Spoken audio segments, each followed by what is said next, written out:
Howdy, folks. Welcome back. Hope you are well. And you join me today for stage 6 of the Sisu Pinkki Tour.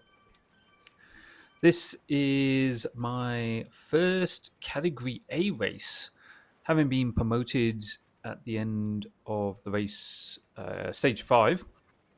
I now stand with 694 points going into this race, meaning that I had to enter this as a Category A rider. This does mean that my strategy for today is going to be a little bit different. Up until this point, I've just basically tried to hold on to the Category A riders to put myself ahead of the Category B riders. But today, I'm actually racing against the Category A riders, so it's an all-out effort today. It is going to be a case of absolutely emptying the tank. So let's have a look at today's course. This is Volcano Climb After Party. This is 3 loops of the outer section of the Watopia main island going in a counterclockwise direction. Out round the volcano, back to the start point in the main Watopia town, round the east side of the island, down through the little islands, again round the volcano, back round, and again for another loop. All very flat in this section except for little kickers, but now we turn right and we start climbing the volcano KOM, finishing the last 100 meters with a rather brutal 10% gradient. So the total length of the course is 40.3 kilometers with an elevation of 287 meters. So here we go. We've started the race in the main town of Watopia and put a bit of power on just off the start line just to make sure get to the head of the pack. Now, I thought starting this race that it was going to be a lot more popular time slot, that there was going to be a lot more races. But as I begin to see here now, there's actually not a lot of red dots in the map at the top right, which are other Cat A riders. In fact, at this point, I'm actually thinking it's probably only myself and maybe 2 or 3, with the majority being Cat B with a couple of Cat Cs thrown in. A couple of Cat Ds now just sort of hanging off the back.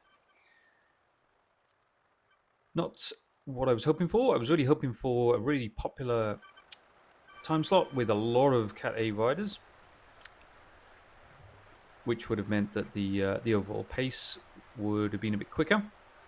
As you can see here, I'm realizing that the pace is actually nowhere near what I want it to be. So I pushed to the front, and I'm just trying to see at this point like what sort of power I need to kind of be on the front. And at 280 watts, it's a little lower than what I was expecting. I was imagining sort of 330, 350 to be on the front. So the pace is definitely a little bit down on what I have been doing in some of the other races on the flat sections anyway.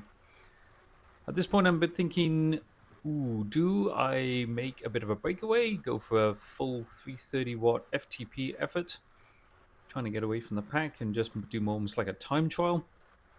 But I decide better of it as we've only just started the race, and I just slot back into the peloton.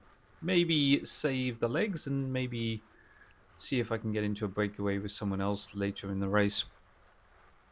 But just like the Giro d'Italia, if anyone has been watching that recently, it turned out to be incredibly challenging to make a breakaway. Every time a couple of people pushed forward, they couldn't hold on to the power, and the group just sucked them back in. So just like this moment here, just thought I saw a couple of people going off the front, thought I'd just push on a little bit. Just trying to gain a little gap over the group, but was sucked back in.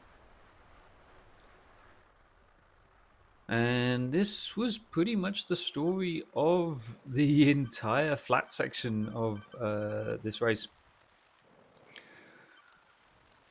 So decided to just hold back here, and for that little section, I see an and McKinnon going off the front again. So I'm like, okay, right, let's push on, see if I can get up to him, and we can hopefully make a little breakaway. So we get together, thinking we can work together, and we eventually just get sucked back in again.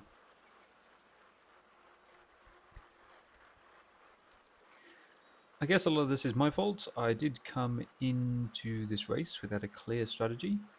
My strategy for all my previous Cat B races was simply to cling on to the Cat A riders for as long as possible and try and out engine the other Cat B riders, basically.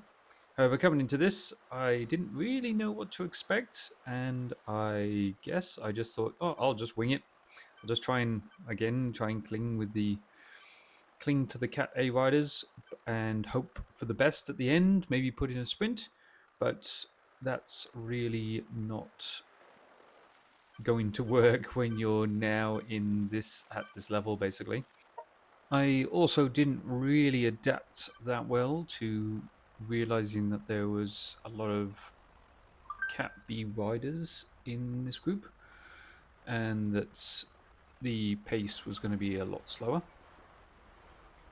So I really did burn way too many matches, constantly trying to make breakaways,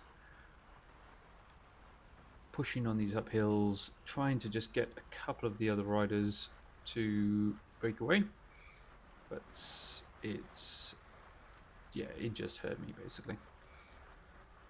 I was good. I was feeling really good coming into the race, and I was feeling pretty strong, which was surprising. After 2.5 odd weeks of racing, I was certainly thinking that I was going to be a lot more tired and fatigued. But coming into this, especially the first loop, I was actually feeling pretty strong, and that probably let me down. I did push a little too hard, and I burnt too many matches.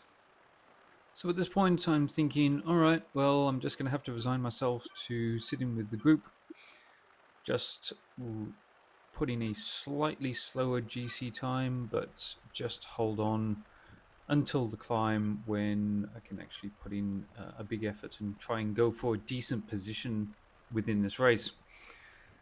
So I guess I should probably talk at this point a little bit about bike choice.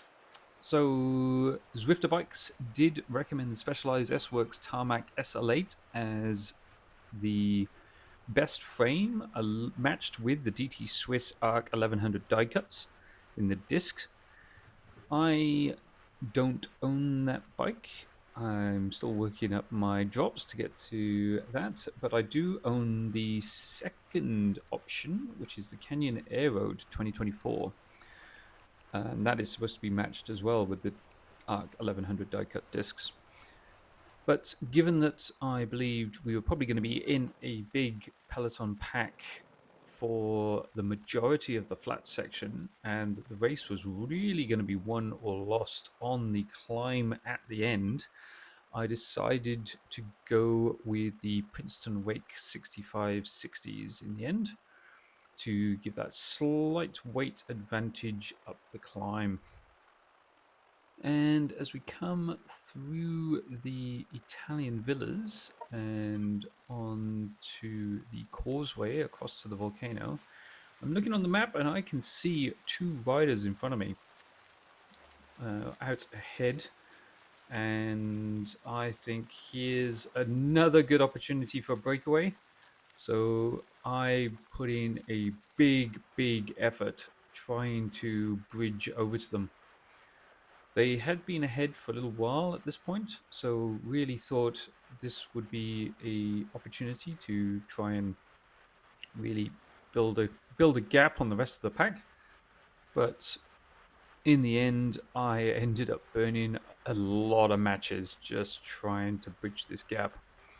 And if you notice on the map just behind me, you can see the other A riders have picked up on this, and they are also coming across, bringing the rest of the peloton. You can see me there. I'm hurting. And I am desperate now to get onto these other two riders. I want to say a big shout out to M. McKinnon and K. Jessar. Hopefully, I pronounced your surname correctly, and if I didn't, I apologize. For constantly trying to attack in this race and trying to actually pick up the pace a bit. Unfortunately, it wasn't to be, and yeah, at this point I'm thinking, oh great, we've got a nice little gap. You can see now that I have actually built a little gap over the chasing pack, and if I can just get onto the back of these two riders, maybe we've got a chance to kind of push on and get to the bottom of the Volcano KOM with a decent gap over the rest of the pack. So just being able to get on, and there we go, finally on the wheel. But spoiler alert, it was all in vain, and the rest of the pack catches up to us very shortly.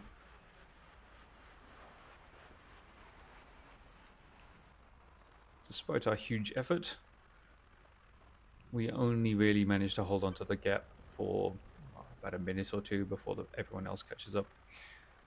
Disappointing. I really thought that was going to be the opportunity to really make a breakaway, and I am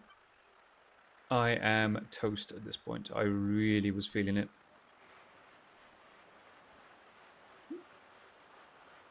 A little bit of banter going on. Just thank you, Nick Kane, for the the good banter on the race. Certainly made the race a lot more interesting, given that this was not the most exciting section. So yeah, good to have a bit of banter and a bit of a laugh as we are just plugging around this loop. Continuing on now onto the third lap. Just sort of give a shout out to some of the Cat C's that had managed to cling on to this pack, which was very surprising. I believe they must have been hurting by that point, but still a massive effort on their behalf to manage to keep up with the A's and B's. So speeding up again, just on the last lap now. Again, trying to push on a little bit, just trying to see if I can keep the pace up a little. I am definitely beginning to feel it. And I did actually change my name for this race to include my YouTube channel, which picked up the attention of a couple of people. Just letting everyone know that I wasn't streaming, that I am in fact doing this exact recording with some commentary.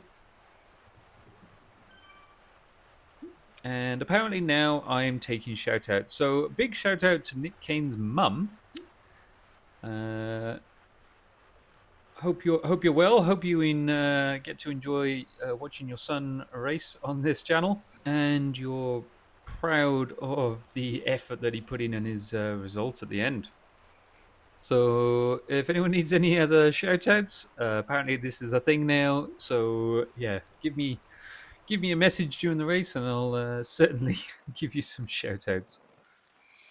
So coming up to the end of lap 3, we are just going around the outer islands, coming up to this last little kicker, pushing hard at this point, just trying to stay at the front. And we've got another rider just trying to make another breakaway, and then a second as well. At this point, I'm not willing to push on and try and do any more breakaways. We're pretty much at the climb, so just trying to stay in, put myself in a good position. I was a bit premature with thinking that the volcano climb started just back there. But, in fact, we actually have another loop to go. Just coming around the front side of the volcano. through the middle. And then we are going to take a left instead of a right. And here we go into the volcano climb. And this is what sorts out the category A's from the B's. And you will very shortly see everybody start putting the hammer down. And here we go.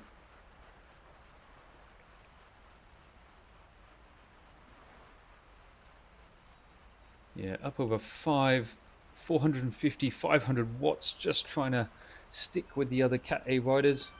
Getting in the last of my hydration and carb powder. Yeah, I am hurting at this point. I am absolutely in the hurt locker. The front pack of A's do just seem to slightly get away from me. I got excited when I kind of overtook them on that flat section through the middle, but they caught up again. And with a kilometer to go, I'm actually thinking, although I am really hurting and the tank is empty, I am really not sure what I've got left. I'm secretly confident that I am still managed to hold them and that maybe I might be able to put in a sprint at the end to get a decent position here. Maybe even top 5. But I do know that the last 100 meters or so is 10% gradient, which is going to be really hard to sprint. So I am definitely not going to be sprinting too early. I'm thinking maybe normally on the flat, probably I've got about 250, 300 meters in me. But today with a 10% gradient, I'm thinking I can only probably hold maybe 100 meters. So I'm going to have to wait until that very last section before I start putting the hammer down. I mean, already putting out 400 odd watts here just to hold with these guys. Big effort from everyone. And again, here you just see me just easing forward. Gives me a little bit of confidence, thinking maybe I could do something here. Down to 300 meters. But then everyone puts the hammer down. And I don't have anything at this point. So unfortunately, I get to watch them put down, like 10, 12, 13 watts per kilo and just watch them fly away. I'm still putting down 550 watts, 600 watts just to try and stay with this person in front. But that's all I've got. But a big effort from them and a huge effort on my behalf. I am absolutely broken at this point. You can see it on my face that I am absolutely sucking in deep air. And there we are, confirmation, 7th overall in the race. Definitely did not embarrass myself in my first Cat A ride. As it turned out, there were 12 Cat A riders in that one, so definitely beat a few other Cat A riders, which I was very excited about. Of course, it all comes down to how I now sit in the GC, which is going to be an interesting one because now I move from B to A, and I wasn't really sure where sort of sat in A, but we shall see. At time of recording, they haven't actually finished the other time slots, so I can't give you an exact. Currently, I sit 32nd in category A, about a half an hour behind the leader. So still a good effort, still a big effort. And to think that only 6 or 7 months ago I was in Cat C, yeah, this is very exciting. Anyway, we shall wait and see how I end up, and I'll give you an update at the beginning of the next race. Stage 7, the final race of the series, and we are on the course Dust in the Wind. I must admit, at this point, I am going to be happy to complete that. I am beginning to get pretty sore and looking forward to being over and done with and seeing really a final result in the GC. Anyway, until then, stay safe, ride well, and stay rubber side down. And have a great week. See ya.